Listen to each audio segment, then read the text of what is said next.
a leading local news channel of Vadodara. Dabhoi તાલુકાના યાત્રાધામ ચાંદોદ ખાતે સતત 421 ઉપરાંત દિવસથી માત્ર પાણી ગ્રહણ કરી નર્મદા બચાવોના સંકલ્પ સાથે પરિક્રમા કરી રહેલા સમર્થ સદગુરુ શ્રી ભૈયાજી ચાંદોદ નર્મદા કિનારે આવી પહોંચ્યા હતા. તેઓએ પુણ્ય સલીલા નર્મદાજીની શુદ્ધતા અને પવિત્રતા જાળવવાની હાકલ કરી નર્મદાજીની દિવ્ય આરતીનો લાભ લીધો હતો. અમરકંટકના પહાડોમાંથી ખડખડ વહેતી અને ભરૂચના દરિયાને મળતી પતિત પાવની નર્મદાજીની વર્તમાન દયનીય પરિસ્થિતિ નિહાળીમાં નર્મદાજી પ્રદૂષણ મુક્ત રહે તે અર્થે પ્રકૃતિ ઉપાસક સમર્થ સદગુરુ શ્રી ભૈયાજી નર્મદાને બચાવવાના અભિયાન સાથે અન્ન આહારનો ત્યાગ કરી માત્ર નર્મદાજીનું જળ ગ્રહણ કરી સતત 421 દિવસ ઉપરાંતના સમયથી નર્મદા કિનારાના નાના મોટા ગામોની પરિક્રમા કરી નર્મદા બચાવોના શુભ આશય સાથે જનમાનસમાં જાગૃતિ લાવવાની જહેમત કરી રહ્યા છે. આ પરિક્રમા દરમિયાન સદગુરુ શ્રી ભૈયાજી રવિવારે સાંજે ચાંદોદના મલ્હારરાવ ઘાટના કિનારે આવી પહોંચતા નગરના રેવા ભક્તોએ તેઓનું સ્વાગત કર્યું હતું. નર્મદા કિનારે ઉપસ્થિત નગરના શ્રદ્ધાળુઓને સંબોધી શ્રી ભૈયાજીએ સત્ય અને સમયની અનદેખી કર્યા વિના માં નર્મદાજીના સંરક્ષણ અને સંવર્ધન પ્રત્યે આપણા દાયિત્વ નિભાવવાનું જણાવી નદી નહીં તો સદી નહીં જેવું વાક્ય ઉચ્ચાર્યું હતું. આ ટાણે શ્રી ભૈયાજીએ નર્મદાજીના પૂજન અર્ચન સાથે દિવ્ય આરતીનો પુણ્ય લાભ પણ મેળવ્યો હતો. अखंड निराहार माँ नर्मदा परिक्रमा सेवा यात्रा में निकले हैं और ये हमारी नर्मदा परिक्रमा सेवा यात्रा जो है ये माँ नर्मदा के शुद्धिकरण, संरक्षण और संवर्धन के लिए है.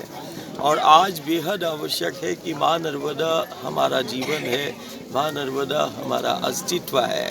और आज कहीं ना कहीं माँ नर्मदा में जिस तरीके से दिन रात दूषित रसायन मिल रहा है, गंदे नाले मिल रहे हैं और जितनी तीव्रता से माँ नर्मदा का जल दूषित हुआ है उतनी ही तीव्रता से हमारे गांव, नगर और समाज संक्रमित हुए हैं.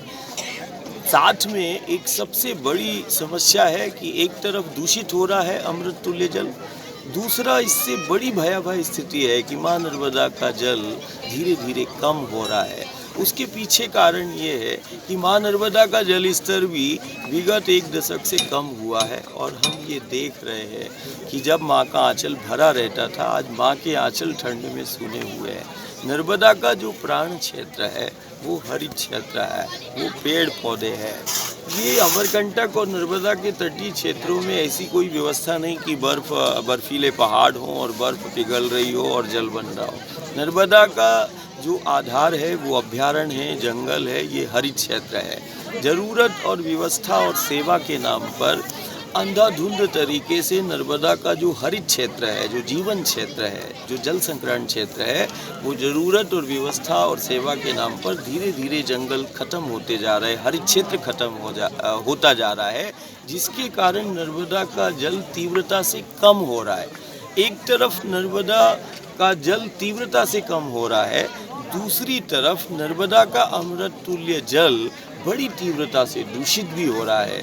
और ये नर्मदा सेवा यात्रा, ये नर्मदा परिक्रमा हम विगत 400 दिनों से बिना अन्न आहार के निराहार अखंड कि जब तक हमारा जीवन है और इस द्वार और इस पथ की सेवा के लिए निकले हैं. और आज नर्मदा के शुद्धिकरण और संरक्षण संवर्धन के लिए हम सत्य का आग्रह गांव-गांव से कर रहे हैं.